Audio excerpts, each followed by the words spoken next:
उरणच्या यशस्वी शिंदे हत्या प्रकरणात रोजच धक्कादायक माहिती समोर येत आहे। यशस्वी शिंदेच्या पोस्टमॉर्टम रिपोर्टमध्ये आणखी हादरवणाऱ्या गोष्टी समोर आल्यात।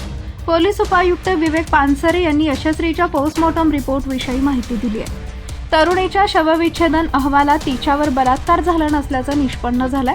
प्रथमदर्शनी हा खून एकट्यानेच केला असावा असं दिसत असल्याचं विवेक पानसरे यांनी सांगितलंय। 2019 मध्ये दाऊद शेख या आरोपीवर यशस्वीने पोस्को अंतर्गत गुन्हा दाखल केला होता। त्यानंतर दाऊद जवळपास 6 महिने तुरुंगात होता।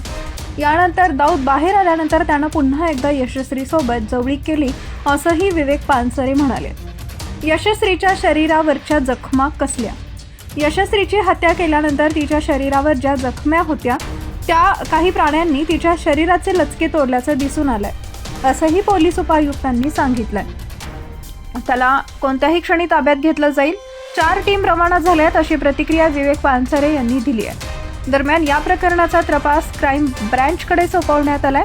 यानंतर क्राईम ब्रँचची टीम घटनास्थळी पोहोचली आहे। क्राईम ब्रँचचे डीएसपी अमित काळे यांच्या टीम सोबत जिथे यशस्वीची हत्या झाली तिथं पोहोचले।